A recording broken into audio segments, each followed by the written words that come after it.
Imagine waking up one day with the unsettling realization that the life you've been living isn't truly your own.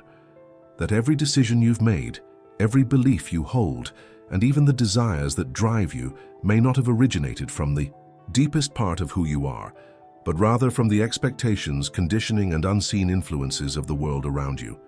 Think about it. How much of your identity is a reflection of your authentic self, and how much of it is a carefully constructed mask shaped by external pressures? How often do you feel like you're just playing a role, living according to a script written by society, by your upbringing, or by the fears that whisper in the background of your mind?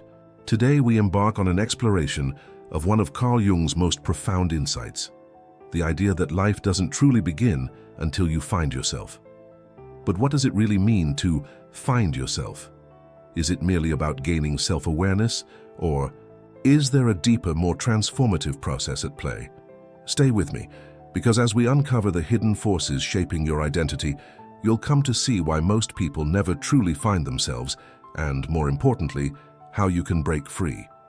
The final realization we'll discuss is the most powerful of all.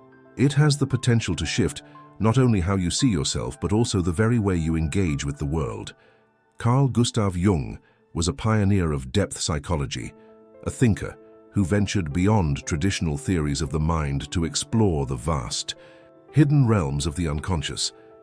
Unlike many psychologists of his time, Jung did not believe that mental well-being was simply about adjusting to societal norms. Instead, he saw psychological growth as a journey toward individuation, the process of becoming one's most authentic self. But here's the reality. Most people never take that journey.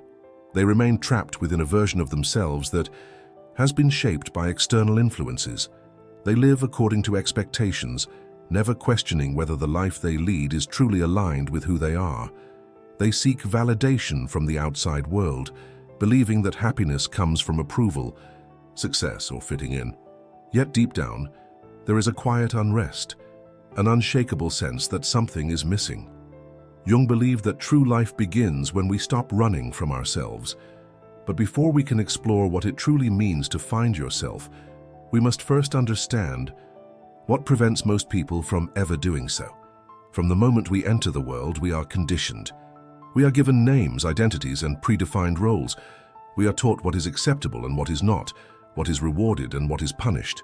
This process is so subtle and gradual that we rarely question it. We adapt, we conform, and over time, we learn to suppress parts of ourselves that don't align with the expectations placed upon us. Think back to your childhood. Were there moments when you expressed yourself freely, only to be met with disapproval?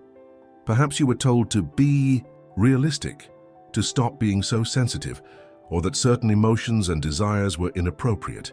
Slowly, you learned to hide those parts of yourself, to tuck them away where no one could see them. And in doing so, you began to build a mask, what Jung called the persona. The persona is the face we present to the world. It allows us to function in society, to navigate relationships, and to gain acceptance. But here's the problem. The more we identify with this mask, the more we lose touch with our real selves. We begin to believe that we are the persona, forgetting that something deeper lies beneath it. And then there's the other side of the coin, the shadow. If the persona is what we show the world, the shadow is what we hide from it. It consists of everything we have rejected or suppressed within ourselves, our fears, our unspoken desires, our vulnerabilities, and even our hidden strengths. But here's where it gets even more profound. The shadow doesn't just disappear. It doesn't vanish simply because we refuse to look at it. Instead, it operates beneath the surface, influencing our thoughts, our behaviors, and even our emotional reactions. The parts of ourselves that we reject don't go away. They manifest in unconscious ways, often in the form of projection. Have you ever intensely disliked someone without fully understanding why? Have you ever been triggered by certain behaviors in others that provoke a strong emotional reaction? Jung believed that when we are disturbed by qualities in other people, it is often because those very qualities exist within us, hidden within our own shadow. But what if I told you that within this shadow lies the key to true self-discovery? That the parts of yourself you've suppressed and ignored are not your enemies, but rather the missing pieces of your wholeness. Because when you do, you unlock a profound source of personal power, authenticity, and freedom. This is where the real journey begins. Are you ready to confront the truth of who you are, to break free? To break free from the illusions that have shaped you, because what comes next will challenge everything you thought you knew about yourself, and it will open the door to a life that is truly yours. Most people go through life believing that they already know who they are. They define themselves by their name, their job, their culture, their past experiences. But what if I told you that your identity is far more complex than you realize, that the self you believe yourself to be is just a surface level, construct a fraction of a much deeper, more profound reality? Carl Jung believed that within every individual there exists a hidden world, a vast and intricate inner landscape filled with forgotten memories, suppressed emotions, unacknowledged desires, and untapped potential. And the key to truly finding yourself is not in constructing a new identity, but in uncovering what has been buried within you. Let's take a moment to reflect. Have you ever felt a deep, unexplainable longing for something more, a sense that there is a greater version of yourself waiting to emerge? This is not just imagination. It is the voice of your unconscious mind calling you to something greater. Jung referred to this process as individuation. He believed that true fulfillment comes not from conforming to external expectations, but from integrating all aspects of ourselves, the good, the bad, the light, and the dark. But before we can integrate these parts, we must first confront them, and this is where most people stop. Why? Because facing yourself is uncomfortable. It requires looking at aspects of your personality that you have long ignored. It demands that you question long-held beliefs, challenge your fears, and confront the inner conflicts that have shaped your life. Think about it. How often do we avoid silence? How often do we distract ourselves with work, social media, entertainment, or anything that keeps us from sitting alone with our thoughts? This constant distraction is not accidental. It is a defense mechanism, a way of avoiding the deeper questions that linger beneath the surface. But no matter how much we try to avoid them, these hidden aspects of ourselves do not go away. They show up in unexpected ways through anxiety, self-sabotage, and fulfilling relationships, or a persistent feeling of being lost. Jung believed that our unconscious mind is always speaking to us, but we have learned to ignore its messages. However, if we start paying attention, we begin to see patterns.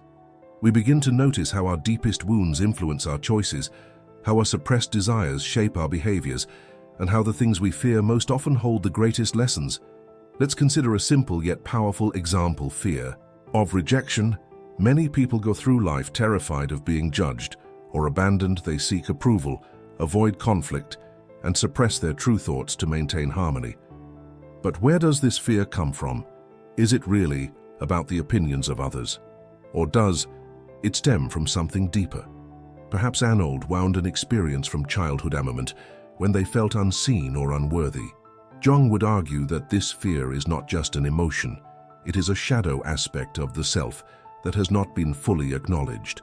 And until it is brought into the light, it will continue to control one's actions from behind the scenes. But here's the incredible thing. When we finally face these hidden parts of ourselves, they lose their power over us. Imagine for a moment what it would feel like to live without fear of judgment, to speak your truth without hesitation, to make decisions not based on what others expect, but on what resonates deeply within you. This is the power of individuation. It is not about becoming someone new. It is about becoming more of who you truly are. But how do we begin? How do we uncover the unconscious forces that shape our lives? Jung believed that one of the most powerful ways to access the unconscious is through symbols, dreams, and introspection. Saw dreams as messages from the deeper self, revealing hidden truths about our psyche. He also emphasized the importance of creative expression, art, writing, music, and other forms of self-exploration as ways of accessing and integrating the unconscious mind. But perhaps the most important step is simply this awareness. The moment you begin to question your thoughts, your reactions, and your deeply held beliefs, you are already taking the first steps toward transformation. The moment you stop running from discomfort and start facing it with curiosity, You begin to claim your true self because here's the truth. Most people live their entire lives as strangers to themselves. They follow the paths laid out for them, never realizing that they have the power to choose something different. They suppress their true nature, never realizing that their greatest strength lies in embracing all that they are. But you don't have to be one of those people. You have the power to break free from the illusions that have held you back, toshed the layers of conditioning and fear that have kept you from experiencing